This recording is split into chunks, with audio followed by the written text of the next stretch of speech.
महाराष्ट्र राज्य सड़क परिवहन निगम ने पहली इलेक्ट्रिक बस सेवा शिवाई ई बसें अब कोकण क्षेत्र में शुरू कर दी है।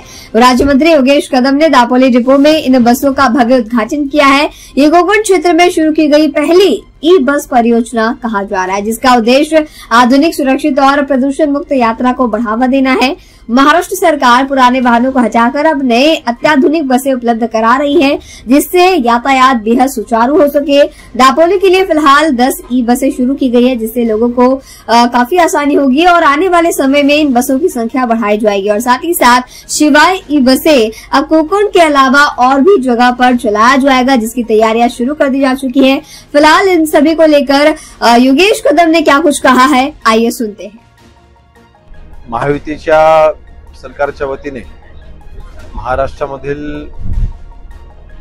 सगळ्या बसेस ह्या बदलण्याचं काम चालू आहे। जुन्या बसेस कालांतराने ज्या बिघडतात, नादुरुस्त होतात, त्या बदलून नवीन गाड्या घेण्याचा अतिशय महत्त्वाचा निर्णय हा झालेला आहे आणि त्याचा चांगला परिणाम संपूर्ण महाराष्ट्रामध्ये पाहायला मिळतोय।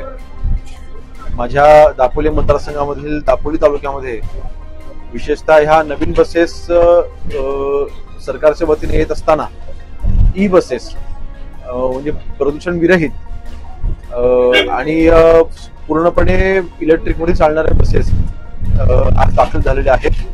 दापोली तालुक्यासाठी 10 बसेस आज कार्यरत होत आहेत।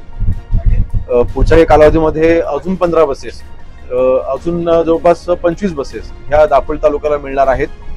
तशाच 35 बसेस ह्या खेड तालुक्याला देखील मिळणार आहेत आणि म्हणजे ई बसेसच्या माध्यमातून अतिशय चांगली सुविधा ही सरकारच्या वतीने जनतेसाठी उपलब्ध करून दिलेली आहे।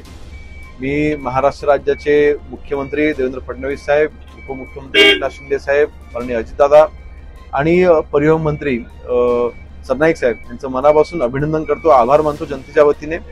अतिशय चांगली सुविधा आणि आपण बस जर का पाहिली तर सगळ्या सुविधा उपलब्ध असलेली ही बस आहे आणि इलेक्ट्रिक बस म्हटल्यानंतर मला वाटतं 1-2 तासाच्या चार्जिंगने 300 किलोमीटर ही बस धावू शकते आणि आपल्याला कल्पना आहे की आता बहुतेक महाराष्ट्रामध्ये सगळ्याच ठिकाणी आता चार्जिंगचे पॉइंट्स आता उपलब्ध करून महाराष्ट्र सरकारने दिलेले आहेत।